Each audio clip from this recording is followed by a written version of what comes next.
Hello everyone, my name is Toby. I'm from the International Association for Political Science Students.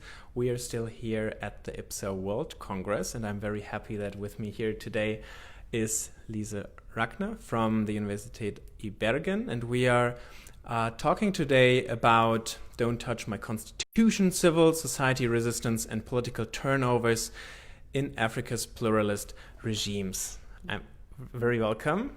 Thank you, Tobias. Thank you for having me here. So can you give us a short introduction into your current research? Yes, I can. At this conference, we're talking a lot about backlashes and pressure on democracy and how democracy is being rolled back by authoritarian leaders, and not least how there's a lot of judicial and non-judicial pressure on civil society. So a lot of countries are putting in place laws that forbid civil society organizations to receive funding from abroad or to have a certain number of members, what they can engage in. So in particularly related to civil society and civil society organizations, we do see a democratic backlash almost across the world. And this particular panel where I presented my paper, we had 4 presentations that asked the question, so if democracy is being rolled back by authoritarian leaders, how does civil society respond? What are the responses from below? What are the responses from student organizations, trade union, churches, all kinds of organizations? And so that was the focus of the panel. My particular paper has the starting point in the fact that of the 46 countries in Africa, there are 6 countries that in the early 1990s had a turnover of government. They shifted the military rule or the one-party rule and had a new party in government as they entered democracy. Since then, they have kept their democratic constitutions. There has been no coup, no break of the constitution. And they've had yet another turnover. Theoretically, this is what Sam Huntington, which I'm sure all of you are familiar with, would call a consolidated democracy, because it are countries that have passed the 2 turnover test. Every time I ask students, even if students familiar with Africa, I would say, so what do you think these 6 countries are? And almost everyone is a little bit surprised by the countries. Some of them it makes a lot of sense. Ghana makes a lot of sense. Senegal, maybe, makes quite a lot of sense. Benin, yes, maybe. Malawi, would you have guessed? Zambia, would you have guessed? Kenya, would you have guessed? So these are 6 countries, and they're not very similar. And not all of them are rated as democracies, according to Freedom House. So this paper does 2 things.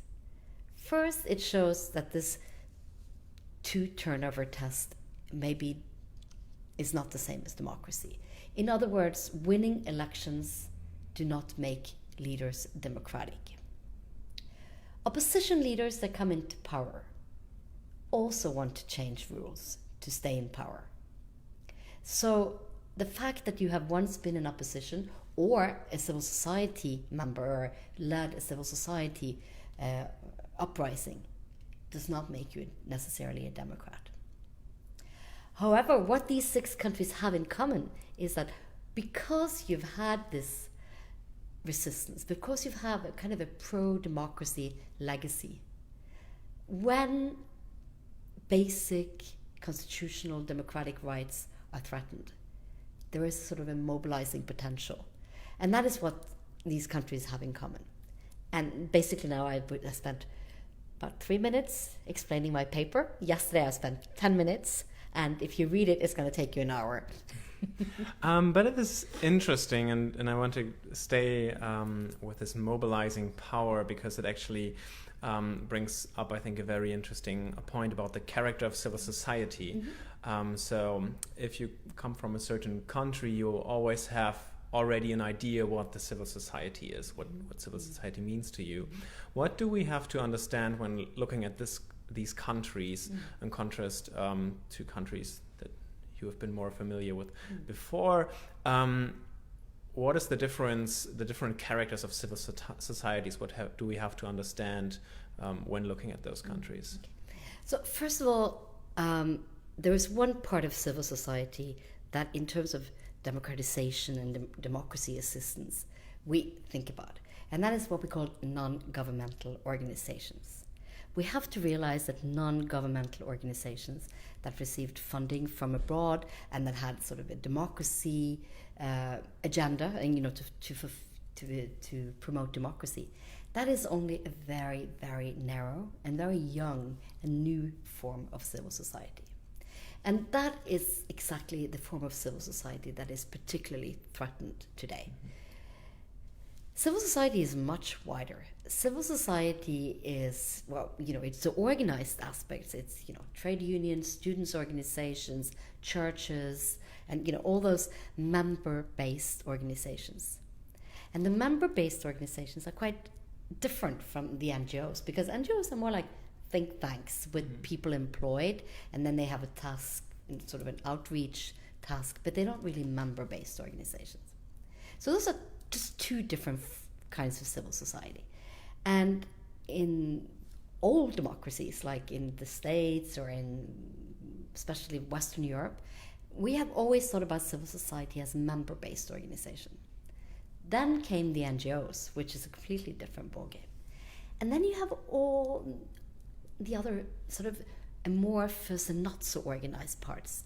Protests, WhatsApp groups, social media is bringing a whole new, sort of a whole new ballgame to the civil society research. Because now we're talking about social movements that can be local, and they can go from one day being local to within a fortnight spreading across the world.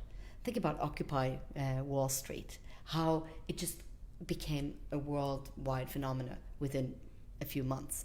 Think about the Arabic Spring. So, and this is a very, very different kind, because it doesn't really take an organization. It doesn't take membership. It doesn't really even maybe take an office. It takes somebody with a WhatsApp account and, some million people with a smartphone. And this is a completely new and extremely exciting part of the work.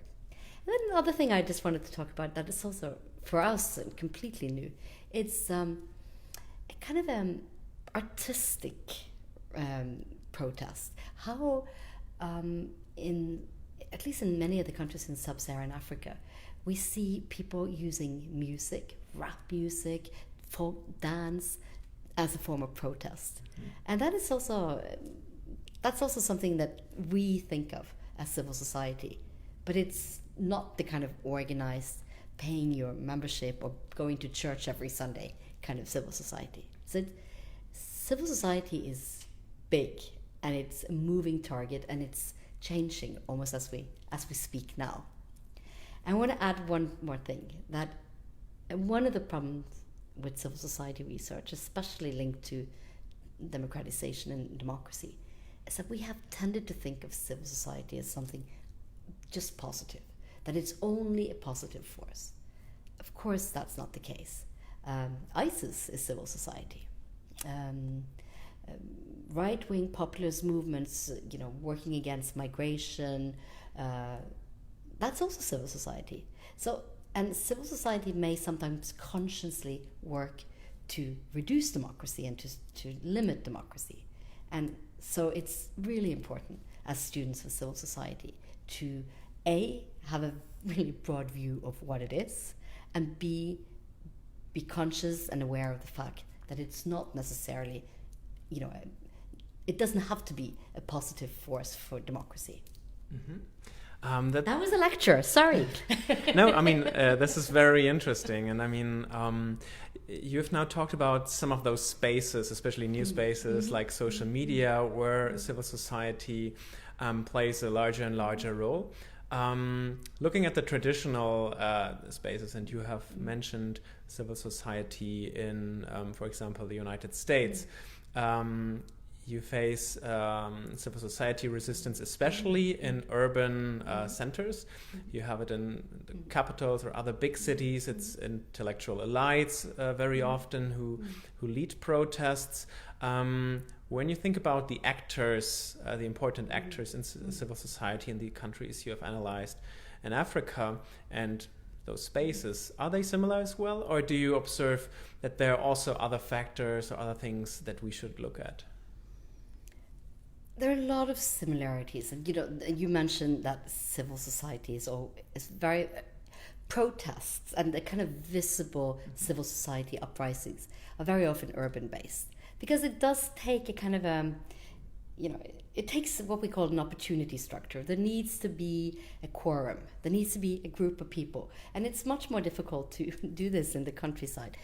Big protest marches will take more than 10 people, obviously, right? So it is very often that protest element of civil society does have a very strong urban dimension. But it's really important to realize that civil society is much more. Civil society is also happening in rural areas and across the board. And I think sometimes we become that's another big problem. We become very fascinated with the big stuff and the big visible stuff. And that does tend to happen in the big cities of Krakow or Berlin or London with the big anti-Trump demonstrations, and we have to watch out for that because it's not always just what we see that really matters. You were talking in the beginning about those formal definitions by Huntington and point out the diversity of civil society. How robust are those civil societies? Do they have also stronger influence? Can you see an effect on policymakers? What is the effect there? So, if I'm going to respond to that question about thinking about a kind of a narrow version of civil society being non-governmental organizations, I think what we're seeing now more or less across the globe, and not least in Europe, is that we may have put far too much faith in these organizations that are urban-based, that are intellectually very strong. They have incredibly vocal, well-researched groups and people, but they don't really have an outreach. They don't really have members. And so in Poland, when the government is cracking down on the judges, as they're doing now, it's difficult to see a huge uprisings of Polish people across the country coming out in support because they conceive of it as a kind of a narrow elite phenomenon.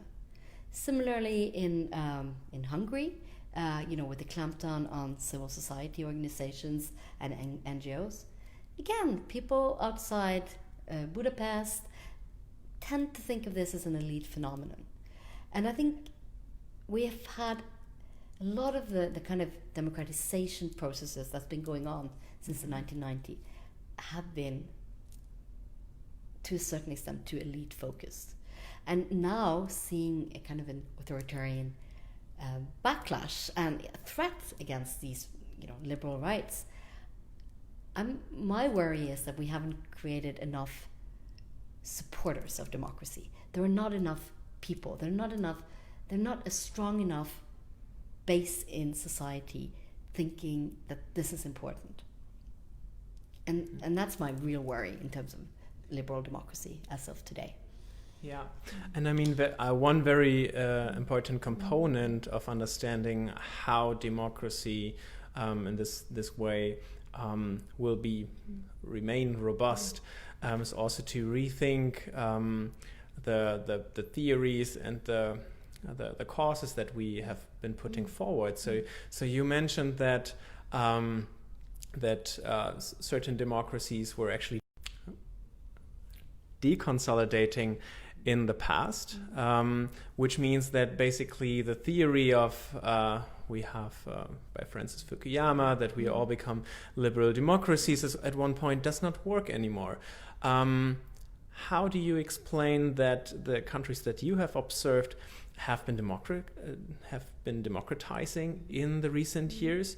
What are the reasons, the explanatory factors that can now be brought forward now that this theory by Fukuyama has been proven to not be entirely right?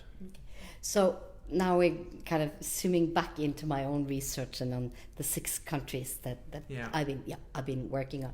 And I think I want to say that there are 2 things I want to focus on. The one thing is that if you have a norm of if a government lose power, somebody else may take power, but you are able to come back in power. That is a norm of leadership rotation. That is extremely important for a democracy to endure. Because it's a problem when you have competitive democracies where both the opposition and the people in power may win. But if on both sides, both on the opposition side and the government side, you have factions that are not willing to conceive of losing, they are not willing to give up power, that's when you have a real problem. That's when you have uncertainty that may lead to violence and a breakdown of democracy. So a norm and an acceptance of leadership rotation is very important. But also, you need a norm of acceptance in society. You need a society where you can accept your opposition. The opposition, the people on the other side, they are not your enemies. They are people with a different set of opinions, but you still have something in common. It's when you lose that, when societies become so exceedingly polarized that you cannot even conceive of the other taking power, that's when you have a real problem. In these 6 countries, they have tested that.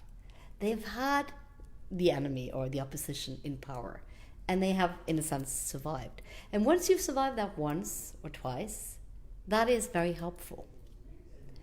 But it also takes watchdogs. It takes fierce watchdogs in civil society to keep those politicians and those elites on their toes.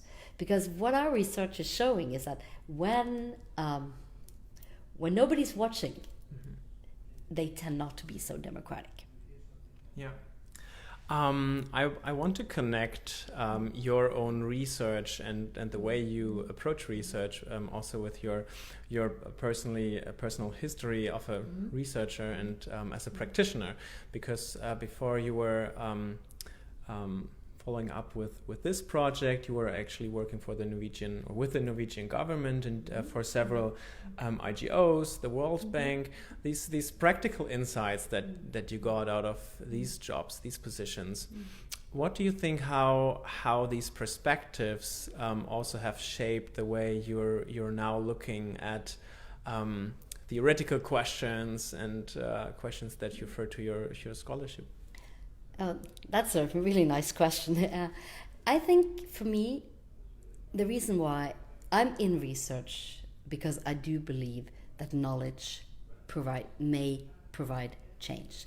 And I think research should have the potential, and the knowledge we produce should be put into use for social change. And I think for me, research is about a more just world. It's about, human rights promotion. It's about equality, and it is about development.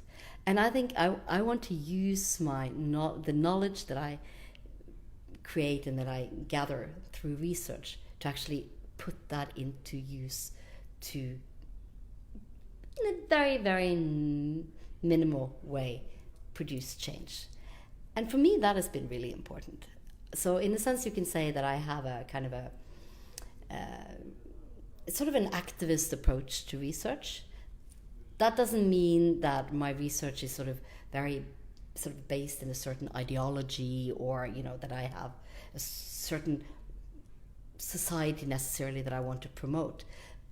But I do think that inequality is hugely unjust, and I want to use my knowledge to counter that.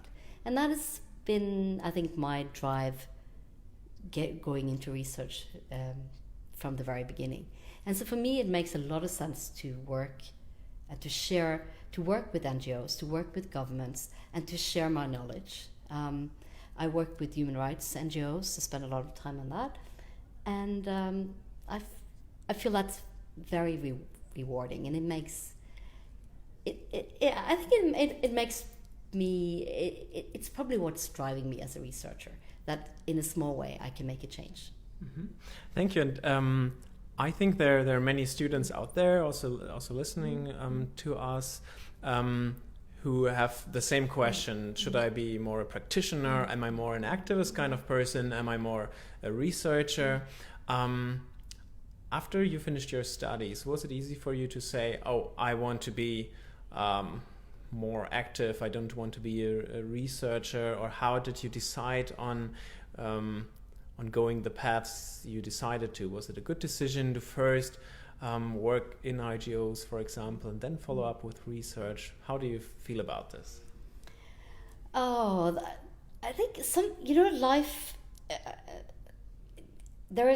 Life gives you, there is an opportunity in front of you. You walk down a path, and then there's a new way opening. I don't know if I have kind of a one answer to that. I think the one answer I would give is that what if you want to go into research, if you think that research is a career for you, make sure that you ask the big questions, the big why questions.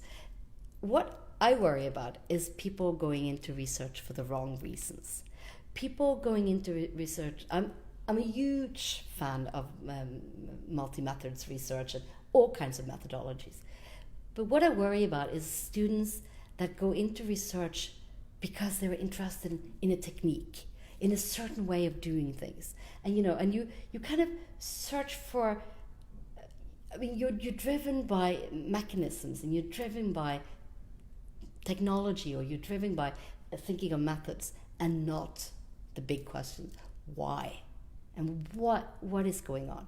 And so I think if you don't, please ask the big questions and try to focus on the big and important questions, because otherwise I think our discipline could become very dull and very boring and quite insignificant in terms of the big challenges that we are facing. All right, thank you very much. It was a pleasure to have you here, Professor Rakner. Thank you for having me. Thank you for being here, and we wish you all the best, and thank you very much. Thank you very much.